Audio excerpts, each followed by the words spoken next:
தமிழ் மக்கள் கூட்டணி மற்ற தமிழ் கட்சிகளுடன் சேர்ந்து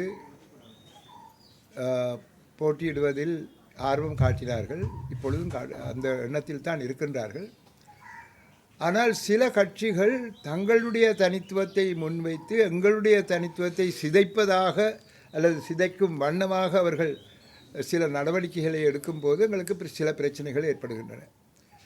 ஆகவே நாங்கள் முழுமையாக ஜனநாயக தமிழ் மக்கள் கூட்டமைப்பினுடைய அந்த அழைப்பை ஏற்று அதிலே பங்கு பற்றி இருந்தாலும் அவர்கள் தங்களுடைய டிடிஎன்ஏ கட்சியின் அங்கத்தவர்களாக வர வேண்டும், அதன் ஊடாகத்தான் எங்களுடைய போட்டியிலே நாங்கள் இருக்க வேண்டும் என்ற சில கடப்பாடுகளை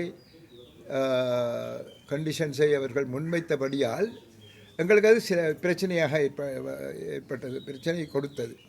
காரணம், முன்னர் யுஎன்பியும் இந்த மொட்டு கட்சியும் சேர்ந்து தேர்தல்களிலே 2020 தேர்தல்களில் இருக்கும்போது அவர்கள் கூட்டு சேர்ந்து அதே நேரத்திலே தங்களுடைய தனித்துவத்தை பாதுகாக்கின்ற விதத்திலே அவர்கள் அந்த போட்டியை சந்தித்தார்கள். ஒரு தரப்பார் யானை சின்னத்தின் கீழ், மறுதரப்பார் மொட்டு சின்னத்தின் கீழ் அவர்கள் ஒரே நேரத்திலே ஒரே தேர்தலிலே அவர்கள் தேர்தல் களம் புகுந்தார்கள். அந்த மாதிரியான ஒரு அரேஞ்ச்மெண்ட், ஒரு உடன்பாட்டின் படி நாங்கள் சில விஷயங்களை செய்ய முடியுமா என்று நாங்கள் பரிசீலித்து பார்த்ததில் அது சரிவர இல்லை. டிடிஎன்ஏ தங்களுடைய தனித்துவத்தை முன்வைத்து செல்ல வேண்டும் என்ற ஒரு அதோட சங்கு சின்னம் அது என்று தங்களுடைய சின்னத்தையும் முக்கியத்துவப்படுத்தி அதை முன்வைத்தபடியால் எங்களால் அதை ஏற்றுக்கொள்ள முடியாதபடியால் நாங்கள் வெளியிலே வந்தோம்.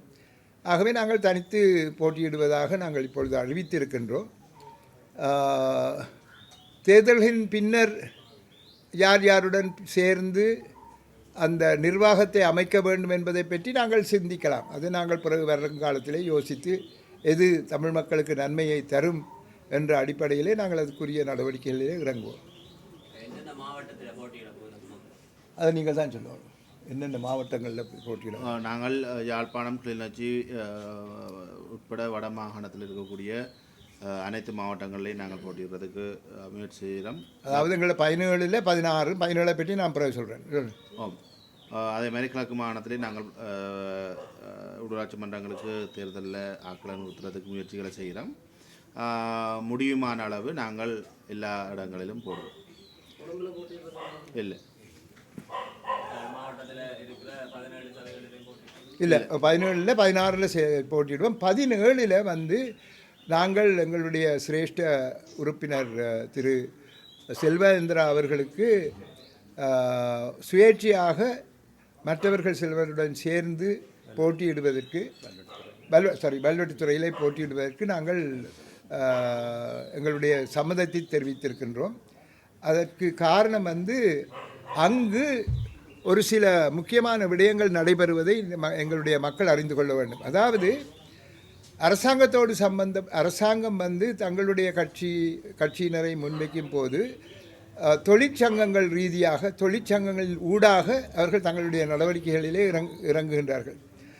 தொழிற்சங்கத்தோடு சம்பந்தப்பட்டவர்கள், அவர்களுடைய குடும்பங்கள், அவர்களுடைய ஆதரவாளர்கள் என்று அவர்கள் எல்லோரையும் சேர்த்து தங்களுடைய நடவடிக்கைகளே இறங்கும் போது தமிழ் தேசியம் சம்பந்தமான சிந்தனைகள், தமிழருடைய ஒற்றுமை, தமிழருடைய வாழ்வு முறை, வாழ்க்கை வரலாறு இவையெல்லாம் அடிபட்டு போகின்றன. தொழிற்சங்க முறையிலே தங்களுக்கு எதை அரசாங்கத்திடம் பெறலாம் என்ற அந்த ஒரே ஒரு அடிப்படை எண்ணத்தின் பேரிலே தான் அவர்கள் போட்டிக்கு முன் வந்துகின்றார்கள். அவ்வாறான சிந்தனைகளுடன் அவர்கள் செல்லும்போது வருங்காலத்திலே அவர்கள் தங்களுடைய தனித்துவத்தை இழக்கக்கூடிய ஒரு சந்தர்ப்பம் ஏற்படும் என்ற அந்த எண்ணத்திலே நாங்கள் எவ்வாறாவது அவர்களுடைய அந்த எண்ணத்தை முறியடிக்க வேண்டும் என்று சில முக்கியமான கட்சிகள் அல்லது ஒரு குழுக்கள் சேர்ந்து 1983 ஐயா அவர்கள் தமிழ் மக்களினுடைய தேசியத்தின் பால் நின்று பல நடவடிக்கைகளிலே ஈடுபட்டிருக்கின்றார். அவர் அண்மையிலே எழுதிய நூலை பற்றி நீங்கள் அறிவீர்கள், ஆங்கிலத்திலே ஜெனோசைட் சம்பந்தமாக, இன அழிப்பு சம்பந்தமாக. ஆகவே அவருடைய தலைமைத்துவத்தின் கீழ் மற்றவர்களுடன் சேர்ந்து அவர்கள் சுயேட்சையாக போட்டியிட முன்வருகின்றார்கள். எங்களுடைய ஆதரவாளர்கள் அவருடைய கட்சிக்கு ஆதரவு அளிக்க வேண்டும் என்று நாங்கள் கேட்டுக்கொள்கின்றோம். அந்த தேர்தலின் போதும் நாங்கள் அவ்வாறான ஒரு கோரிக்கையை நாங்கள் மக்கள் முன் வைப்போம். அதைவிட எங்களுடைய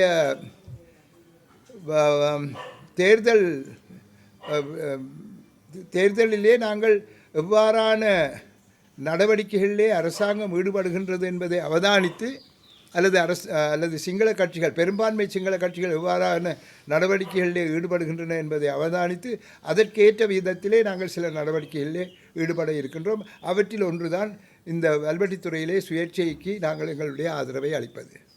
ஆட்சி அமைக்கின்ற சந்தர்ப்பத்திலே உங்களுடைய கட்சிக்கு பெரும்பான்மை இல்லாத சந்தர்ப்பத்தில் எந்தெந்த கட்சியுடன் இணைஞ்சி ஆட்சி அமைக்க முடியும் என்கின்ற ஒரு கோட்பாட்டில் இருக்கிறீர்களா? இணைவதற்கு யாராவது பொருத்தமாக இருக்கும்? தமிழ் தேசியத்தோடு நிற்பவர்கள் தமிழ் தேசியத்தோடு நிற்கும் மற்றவர்களுடன் சேர்வதிலே எந்த விதமான பிரச்சனைகளும் இல்லை. ஆனால் இவ்வாறு தான் இருக்க வேண்டும், இவ்வாறு தான் இருக்கும் என்று இப்பொழுதே நாங்கள் சொல்லிவிட்டோமானால் சில நேரங்களிலே அது பிழைக்கக்கூடும். ஆகவே எதனை செய்வதால் மக்களுக்கு கூடிய நன்மை கிடைக்கும் என்பதை நாங்கள் அவதானித்து பார்த்து அதற்கேற்றவாறு அந்தந்த குழுக்களுடன் அல்லது அந்தந்த கட்சிகளுடன் நாங்கள் கூட்டு சேர்வோம். தமிழரசு கட்சியினுடைய பொதுச் செயலாளர் கூறியிருக்கிறார், யாழில் உள்ள 17 சபைகளிலும் தமிழரசு கட்சியின் தரம் ஆட்சி அமைக்கக்கூடிய சந்தர்ப்பம் இருக்கு கூறியிருக்கிறார். உங்களுடைய கூட்டணி எத்தனை சபைகளை கைப்பற்றும் என்று எதிர்பார்த்து? நாங்கள் அவ்வாறு செய்வோம் இல்லை. ஆனால் எங்களுடைய பலம் சில இடங்களிலே மிகவும் நன்றாக இருக்கின்றது, பெருத்த பலமாக இருக்கின்றது. தமிழரசு கட்சி ஒரு பழம்பெரும் கட்சி. ஆகவே தமிழரசு கட்சி வெல்லும் என்று சொல்லும்போது அதனை நாங்கள் புறக்கணிக்க முடியாது. ஆனால் தமிழரசு கட்சியின் பால் அல்லது அந்த கட்சியின்காக தற்பொழுது போட்டியிடுபவர்கள் எப்படிப்பட்டவர்கள் என்பதை பார்க்க வேண்டும். நாங்கள் என்னதான் கட்சி பலம் கட்சியாக இருந்தாலும் இப்பொழுது கட்சியிலே போட்டிக்கு வருபவர்களுடைய அரசியல் வாழ்க்கையை நாங்கள் எடுத்து பார்த்தோமானால் அது எங்களுக்கு மனவருத்தத்தை தருவதாக அமைந்திருக்கின்றபடியால் அவர்கள் கூறும் அந்த அளவுக்கு 17 லோக்கல் கவர்மெண்ட் உள்ளூராட்சி சபைகளிலும் அவர்கள் வெல்வார்கள் என்பது அவருடைய பகற்கனவு என்று தான் நான் நினைக்கின்றேன். உள்ளூராட்சிகளில் நாங்கள் மற்ற கட்சிகள்கிட்ட போய் கேட்டு எடுத்துக்கொண்டு வரையில்லை. அவை அந்த கட்சிகள் சிலவற்றை விட்டுவிட்டு எங்களுடன் சேர்கின்றார்கள். அவ்வாறு சேர்ந்து வருபவர்கள் எங்களுக்கு நல்லவர்கள் என்று, அதாவது பின்னணியிலே அவர்களுக்கு ஊழல் சம்பந்தமான குற்றச்சாட்டுகள் ஏதாவது இருக்கின்றதா என்பதை பற்றி நாங்கள் நாசுக்காக அறிந்து அதன் அடிப்படையிலே நாங்கள் அவர்களை சேர்த்துக்கொள்வோம். அதில் பிழையென்று எதுவும் இல்லை. நாடாளுமன்ற தேர்தலிலே யாழ்ப்பாணத்தில் வீசிய அனுரவினுடைய அலை உள்ளூராட்சி சபையில் ஈடுபடாது என்று நினைக்கிறீர்களா? அல்லது மீண்டும் அனுரவின் ஆதிக்கம் ஓங்குவதற்கு சந்தர்ப்பம் இருக்கு? அதான் நான் உங்களுக்கு கூறினேன். சென்ற முறை அவர்கள் தங்களுடைய தொழிற்சங்கங்களை முன்னிறுத்தி அதன் ஊடாகத்தான் அவர்கள் தங்களுடைய நன்மைகளை பெற்றுக்கொண்டு அவர்களுக்கான அரசியல் நன்மைகளை பெற்றுக்கொண்டார்கள். இந்த முறை அவ்வாறான ஒரு நிலைமை ஏற்படாது என்று நினைக்கின்றேன். ஏனென்றால் அதற்கேற்றவாறு நாங்கள் சில நடவடிக்கைகளிலே அங்கங்கே நாங்கள் இறங்கி இருக்கின்றோம். இந்த முறை அரசாங்க கட்சிக்கு அந்தளவு ஆதரவு கிடைக்கும் என்று எதிர்பார்க்க முடியாது.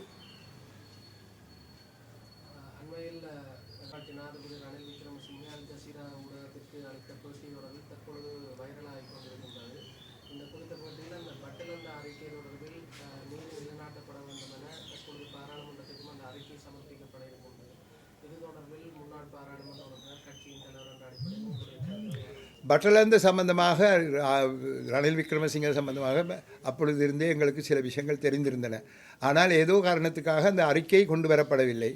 பாராளுமன்றத்துக்கு அறிக்கை கொண்டு வரப்படும் போது அறிக்கையினுடைய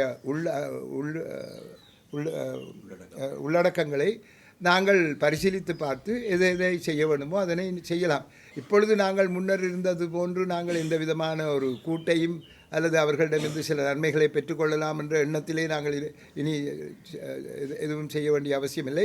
இப்பொழுது எங்களுடைய கட்சி சார்பிலே ஒரு பாராளுமன்ற உறுப்பினர் இல்லாவிட்டாலும் அவர் அந்த பட்டலந்த ரிப்போர்ட்டினுடைய அடிப்படையிலே என்னென்ன நடவடிக்கைகள் எடுக்க வேண்டுமோ அதற்கேற்றவாறு எங்களுடைய ஆதரவையும் அல்லது எதிர்ப்பையும் நாங்கள் தெரிவித்துக் கொள்வோம்.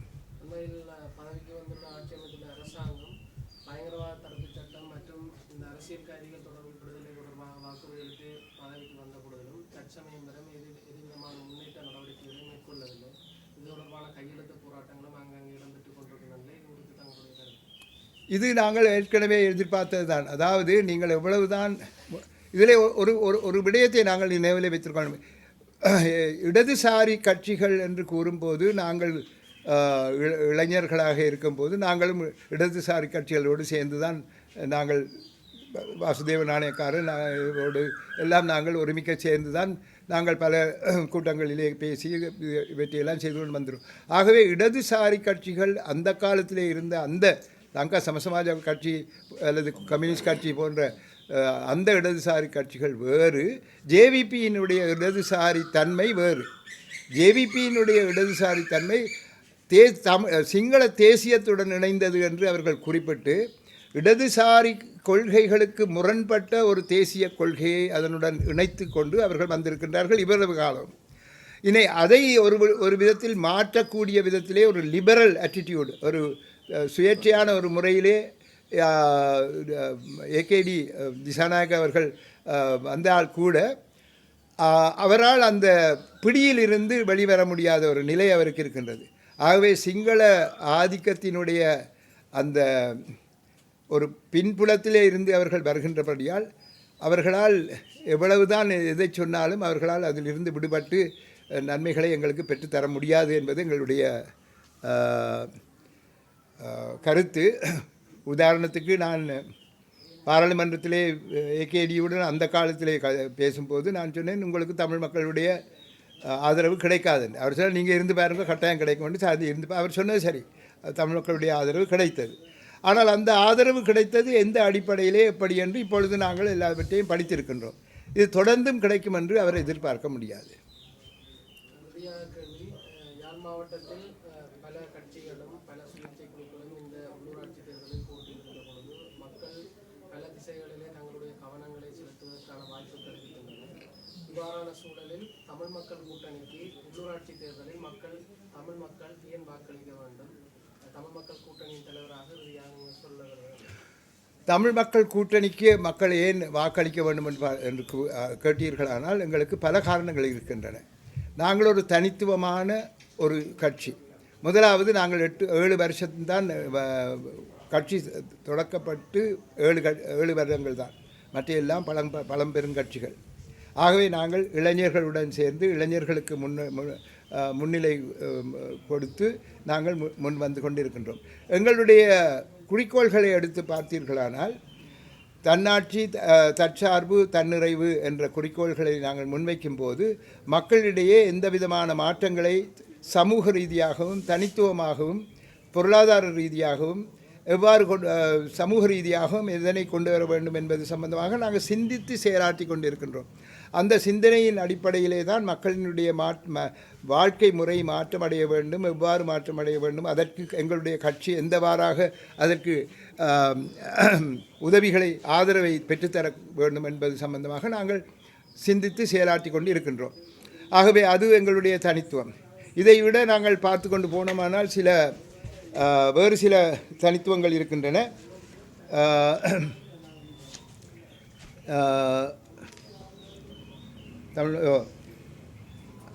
சமஷ்டி சம்பந்தமாக பார்த்தோமானால் நாங்கள் கூட்டு சமஷ்டியை கேட்டிருக்கின்றோம். மற்ற எல்லா தமிழ் கட்சிகளும் சமஷ்டி முறையையே கேட்டிருக்கும் போது நாங்கள் கூட்டு சமஷ்டியை கேட்டிருக்கின்றோம். கூட்டு சமஷ்டி என்று கூறும்போது அது சமஷ்டியிலும் பார்க்க மிகவும் எங்களுக்கு ஆதரவாக எங்களுக்கு சார்பாக இருக்கும் ஒரு அரசியல் நிலைப்பாடு. அந்த கூட்டு சமஷ்டியை நாங்கள் கேட்பதன் காரணம் என்னவென்றால், நீங்கள் குறைந்ததை கேட்டீர்களானால் அதிலும் குறைந்தது தான் எங்களுக்கு கிடைக்கும். ஆகவே நாங்கள் கூடி கேட்டோம்னால் அதுக்கு ஓரளவுக்காக எங்களுக்கு கிடைக்கும் என்ற எங்களுடைய பேரம் பேசும் சக்தியை நாங்கள் பெருப்பித்து கொள்வதற்காக இந்த கூட்டு சமஷ்டியை சொல்லியிருக்கின்றோம். ஆனால் இப்பொழுது நாங்கள் இதை விட்டு வெளிநாடுகளுக்கு ஊடாக அரசாங்கம் செய்யும் பிழைகளை சுட்டிக்காட்டி கூட்டு சமஷ்டி கட்டாயம் எங்கள் மீது அது வெளிநாட்டிலிருந்து அவர்களுடைய இணக்கப்பாட்டின் அடிப்படையிலே சர்வதேச நிறுவனங்களினுடைய ஒரு பலபந்தத்தின் அடிப்படையிலே அது கட்டாயமாக எங்களுக்கு ஏற்படுத்தப்பட வேண்டும் என்ற ஒரு நிலைப்பாடும் எங்களுக்கு இருக்கின்றது. ஆனால் கூட்டு சமஷ்டி என்று நாங்கள் கூறியது எங்களுடைய பேரம் பேசும் சக்தியை உள்நாட்டிலே கூட்டிவிடும். அதே நேரத்திலே நாங்கள் அதற்கு அப்பாலும் சென்று வெளிநாடுகளுக்கூடாக எங்களுடைய உரிமைகளை பெறுவதற்கு நாங்கள் செயலாற்றி கொண்டிருக்கின்றோம். அது எங்களுடைய 2வது அல்லது 3வது ஒரு தனித்துவமான குணங்கள். அதுக்கு மேலாக நீங்கள் பார்த்தீர்களானால் இளைஞர்களுக்கும் பெண்களுக்கும் முதலிடம் கொடுக்கின்றோம். நாங்கள் இப்போ சென்ற தேர்தலிலே நாங்கள் அதனை நடைமுறைப்படுத்தியிருந்தோம்.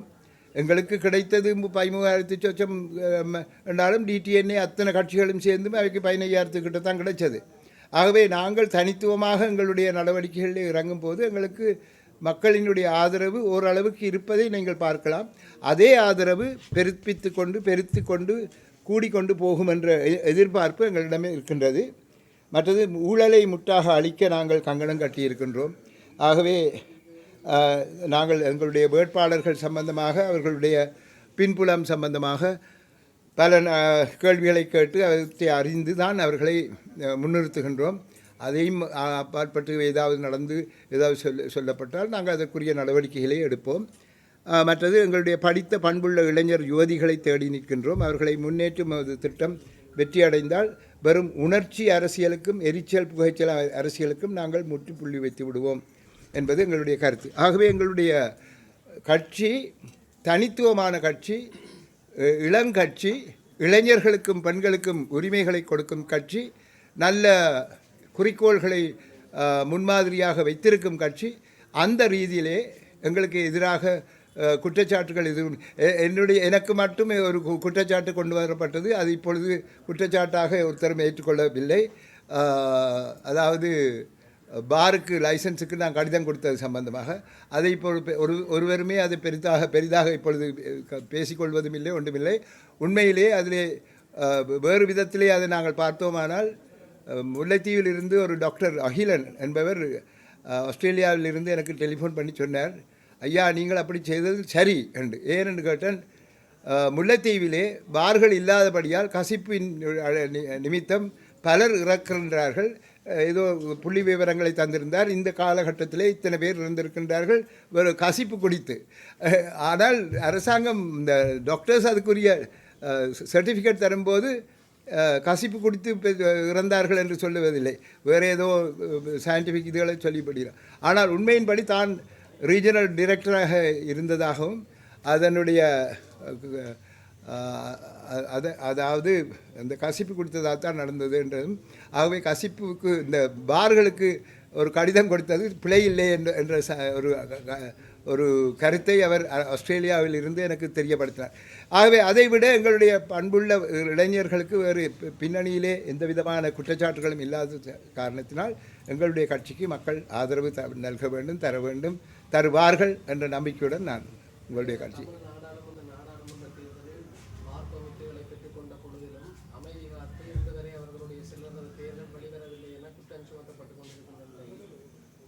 கடந்த பாராளுமன்ற தேர்தலில் நீங்கள் தெரிவித்த அந்த உங்களுடைய கட்சியை அது வெகுவாக பாதித்தது என்று பலருடைய கருத்துக்களும் இருக்கின்றது.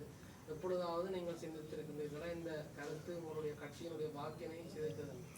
அது செய்திருக்கக்கூடும். ஏனென்றால் பிழையான ஒரு எண்ணத்தை மக்களினுடைய மனதிலே நாங்கள் உட்புகுத்தி அதன் அடிப்படையிலே மக்கள் எங்களுக்கு எதிராக நடவடிக்கையிலே ஈடுபட்டிருக்கக்கூடும். எங்களுடைய வேட்பாளர்கள் கூட பயந்திருந்தார்கள், இப்படி நடந்திருக்கணும், இதனை பாதித்தன். ஆனால் உண்மையிலேயே அதனை என்னிடம் கேட்டிருந்தால், என்னோடு பேசியிருந்தால், நேருக்கு நேர் அது சம்பந்தமாக அவர்கள் என்னிடம் கேட்டிருந்தால் அதுக்குரிய பதில்களை நான் கொடுத்திருப்பேன்.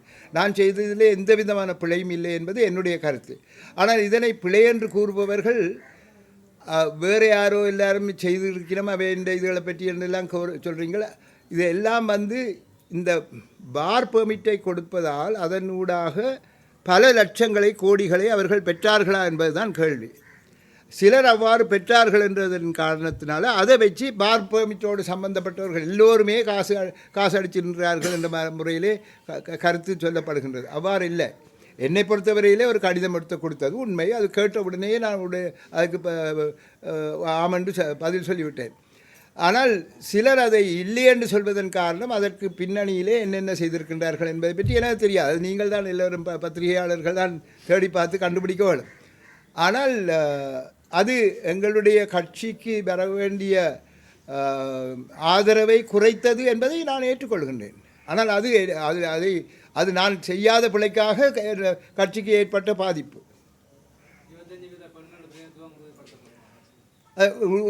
அவசியம் எங்களுக்கு இருக்கின்றது. அதை நாங்கள் செய்யத்தான் வேணும். தேர்தல் கட்டாயம், தேர்தலில் கட்டாயமா இந்த முதன்மை வேட்பாளர் கலந்துரையாடப்பட்டுள்ளதா? என்னத்துண்ட மாநகர சபையின் யாழ்ப்பாண மாநகர மணிவண்ணன் தான் எங்களுடைய முதல் வேட்பாளர். முன்னாள் மேயர். ஏன் இவருக்காக வேண்டி அதை எழுதி வைக்கிறீங்களோ? சரி, அதை பற்றி சிந்தித்து பேசிக்கொண்டு இருக்கின்றோம். அதை விரைவிலே முடிவு எடுப்போம்.